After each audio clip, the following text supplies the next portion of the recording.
Ante todo, buen día, doctor. En esta oportunidad expondré un recopilado de 8 artículos tratados sobre niños en la altura.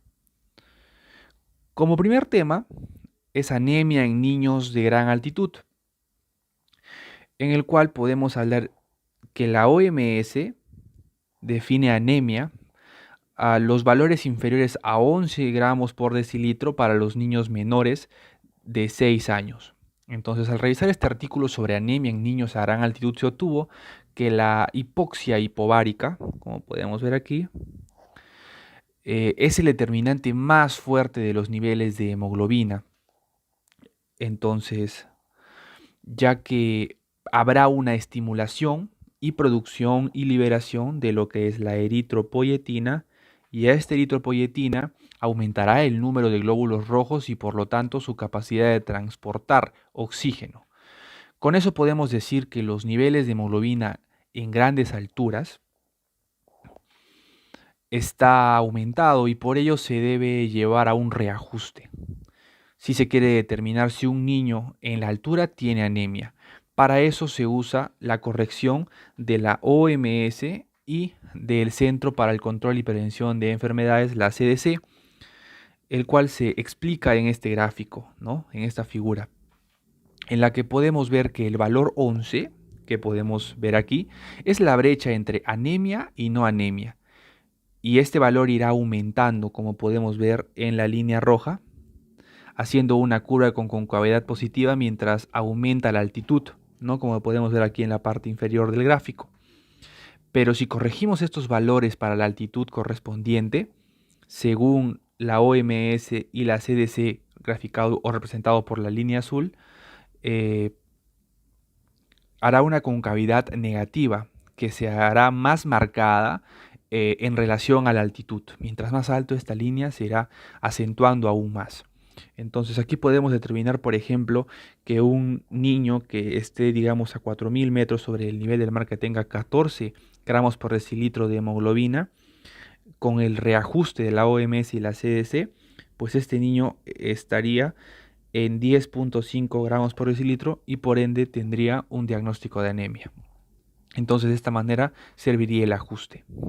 Aquí podemos ver cómo se puede aplicar en la epidemiología del Perú respecto a anemia de este reajuste, ¿no? En el cual podemos ver de que en base a los estándares establecidos de la OMS para los niños a nivel del mar, en niños estadounidenses, podemos ver de que se sobreestima el nivel de anemia en el Perú, considerando de que casi todos los niños o más de la mitad de los niños en el Perú tendrían anemia, pero con este reajuste que podemos ver de la CDC y la OMS, podemos ver de que la prevalencia de anemia en el Perú disminuye y se hacen los valores mucho más reales, ¿no? Y se puede de esta manera identificar a los niños que tienen una verdadera anemia.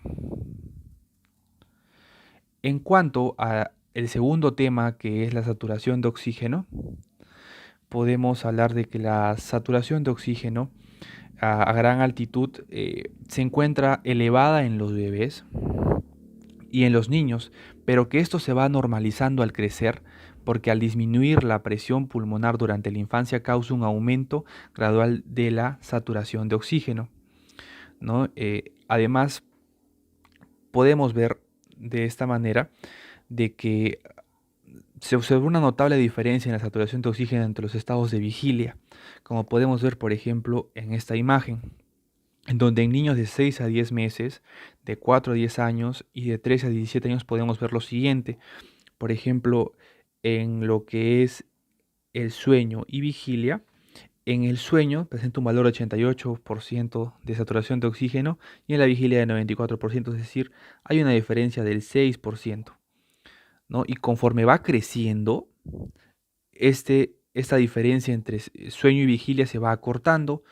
Por ejemplo, en la vigilia 94% y en el sueño baja a 90%, haciendo una diferencia del 4%. Y así va a ir disminuyendo conforme el niño vaya creciendo. Es otro hallazgo importante que se puede encontrar en relación al artículo analizado sobre saturación de oxígeno. En cuanto a lo que es el flujo sanguíneo cerebral, revisamos un artículo en el cual pues menciona de que los niños que residen a gran altitud En ellos se observa cambios producidos por un proceso adaptativo que se dio a la exposición crónica, ¿no? A un ambiente hipóxico, como bien sabemos, a gran altitud, y esto va a causar un flujo sanguíneo basal global reducido, generado por lo que es la vasoconstricción sobre todo. Además, se va a dar también la disminución del diámetro arterial y el aumento de la viscosidad sanguínea, sobre todo en los principales vasos cerebrales como es la arteria carótida interna, la arteria carótida común y la arteria vertebral, ¿no? Y también toma valores de lo que es la arteria carótida externa. Pero como podemos ver, por ejemplo, en este gráfico extraído del artículo que analizamos, podemos ver que se tomó una comunidad de gran altitud, que es la comunidad Sherpa, y podemos ver de que a niveles del mar, los círculos oscuros representados por un flujo normal y los círculos vacíos por un flujo disminuido, podemos ver que en los niños de gran altitud el flujo está disminuido, ¿no? No, el flujo medio está disminuido, ¿no? También el diámetro y también la velocidad del flujo, ¿no? Podemos ver aquí las diferencias, ¿no? Que pueden haber. Entonces, aquí llegamos a la conclusión que sobre todo en lo que es la carótida común y lo que es la carótida interna, el flujo y el diámetro, sobre todo estas dos, son los que van a estar eh, más disminuidos en relación a los que están a nivel del mar, ¿no? Entonces, de esta manera podemos considerar de que es importante conocer este hallazgo porque al momento de que se disminuye la velocidad, el flujo y el diámetro, esto va a condicionar a que no haya una correcta irrigación y nutrición de parte de oxígeno a nivel cerebral y esto puede afectar negativamente al neurodesarrollo. Además, otro punto clínico importante hallado en este artículo es que se puede mencionar de que el flujo de la carótida interna más bajo en los niños Sherpa, como ya sabemos en los hallazgos del artículo, sugirió que un flujo mayor se distribuye hacia lo que es la arteria carótida externa. Y esta distribución hacia la arteria carótida externa se relaciona con el fenómeno de la cara roja meseta, que es una expansión de los vasos sanguíneos de los pequeños vasos de la cara, como podemos ver en la imagen. En cuanto a lo que es el crecimiento y desarrollo, ¿no? Podemos definir el retraso del crecimiento cuando un niño no alcanza los parámetros o los estándares establecidos para su edad en cuanto a la talla, ¿no? Entonces, dentro de los hallazgos más importantes del grupo de 3 artículos analizados para el crecimiento y desarrollo en niños de gran altitud, pues encontramos de que la prevalencia del retraso del crecimiento fue aproximadamente de un 42% y que esta aumentó a altitudes mayores de 2.500 metros sobre el nivel del mar y esto determinó de que hay un retraso del crecimiento 41 veces mayor en relación a los niños que están a altitudes menores, ¿no? Entonces, de esta manera se encontró de que también a su vez esto puede ser causado por una disminución de lo que son hormonas muy importantes para el crecimiento, como es la hormona del crecimiento y además el factor crecimiento similar de insulina 1, como podemos ver en este gráfico o tabla extraído de un artículo que tomamos en cuenta para este tópico, en el cual podemos ver de que en los niños de 13 y 14 años, en las comunidades de gran altitud, como en este caso se tomó la comunidad de Naku, pues aquí se experimentan los niveles de tanto de hormona del crecimiento como de factor crecimiento similar de insulina van a estar disminuidos en relación a los obtenidos a altitudes menores, ¿no? Podemos ver aquí diferencias, ¿no? Entonces, los niveles de hormonales van a estar disminuidos en las hormonas del crecimiento a gran altitud, ¿no? Y es un hallazgo importante. Además, y se determinó a su vez que este retraso en el crecimiento también está asociado a una disminución en lo que son los volúmenes pulmonares, ¿no? Como la capacidad vital forzada y el volumen expiratorio forzado en el primer segundo. Y no se debe usar además estándares de baja altitud para evaluar el crecimiento pulmonar, ¿no? En los niños que son evaluados a una gran altitud, porque recordemos que los volúmenes pulmonares en este caso se van a ver disminuidos, ¿no? Y tenemos que tomar en cuenta estos parámetros.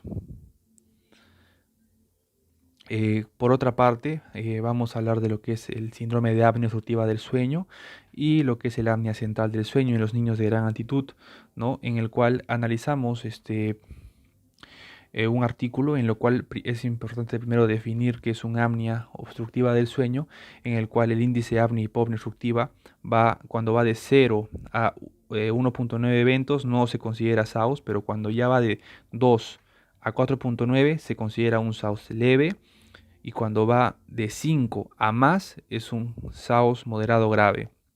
Cuando hablamos de un índice de apnea hipopnea central, cuando va de 0 a 4 no se considera como un evento de apnea central, pero cuando hablamos de 5 o más se considera como un evento de apnea central del sueño. Entonces, en base a esto, se encontró de que la prevalencia de estas afecciones pulmonares aumentaba, ¿no? A gran altitud. En este estudio, esta tabla extraída del estudio que tomamos en cuenta, pues se vio de que tanto los eventos de apnea leve como moderado, tanto del apnea central del sueño, eh, también se vieron aumentados estas prevalencias con la gran altitud.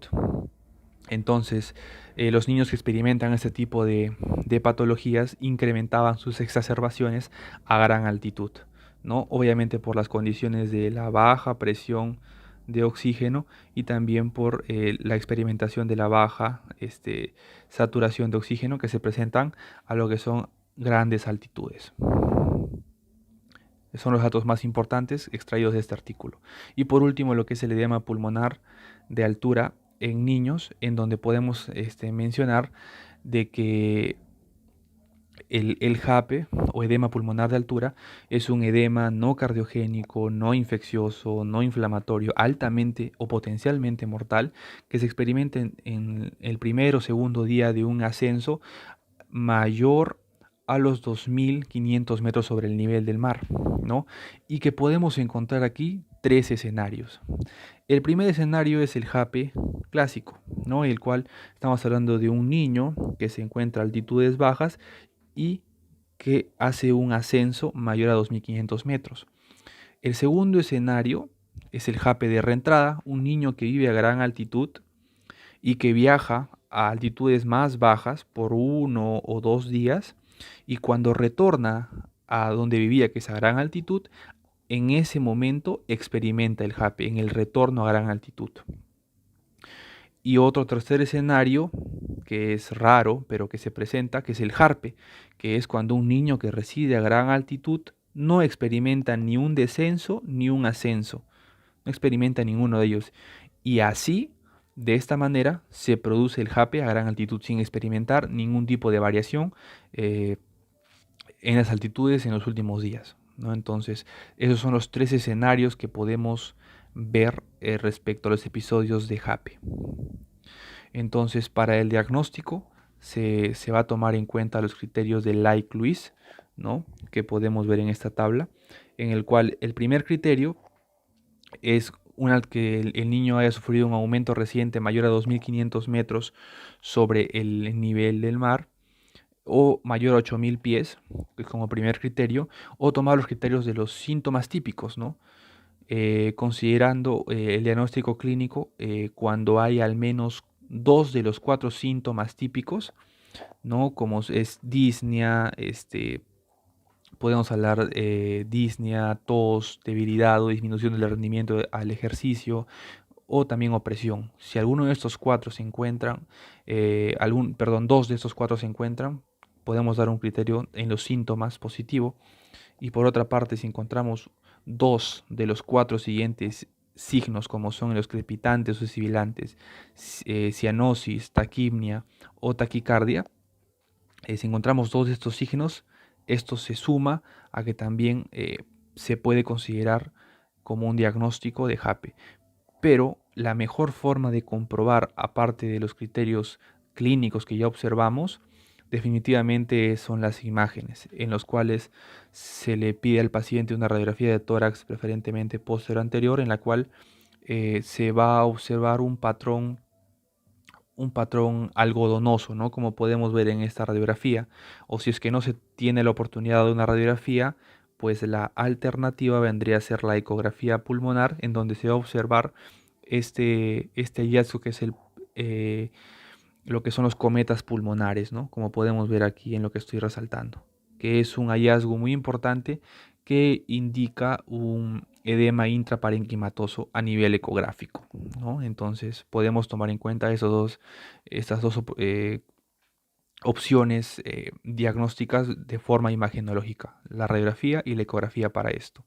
Entonces, una vez reunido dos de los cuatro síntomas o dos de los cuatro signos y además sumado un ascenso y tenemos una radiografía positiva o una ecografía positiva, podemos llegar al diagnóstico de JAPE, JARPE o JAPE de reentrada, como hemos podido ver en los tres escenarios, en base a la clínica que el doctor, perdón, en base a la clínica que el niño, el papá del niño te pueda comentar. Entonces, en base a esto, se llega al diagnóstico y cómo tratamos, ¿no? El objetivo es el aumento de la presión parcial de oxígeno inspirado para aliviar la vasoconstricción pulmonar y lo que es la hipoxia. ¿Cómo se logra esto? Con oxigenoterapia y además también con lo que es un tratamiento terapéutico con drogas. En este caso, como podemos ver aquí, es el nifedipino, ¿no? Esta droga es la droga la más recomendada en niños, ¿no? Entonces, y además con la que se va a optar la profilaxis, ¿no? Y la meta a la que tenemos que llegar es que el niño sature 93%. ¿No? Entonces, eh, otro tema muy controversial es lo que es la profilaxis, que en este caso solo se va a dar en niños que hayan experimentado un antecedente de JAPE, solo en ellos, ¿sí? Y en un niño entonces que haya experimentado ya un evento de JAPE previo y vuelva a ascender para que no repita su evento de JAPE, pues se le puede administrar de forma profiláctica 1 o 2 días antes del ascenso nifedipino y se mantiene el medicamento 3 o 4 días a gran altitud. Y de esta manera tenemos un tratamiento preventivo para que el niño no vuelva a experimentar un evento de JAPE y de esa manera se hace la profilaxis correcta. Y eso sería todo. Gracias.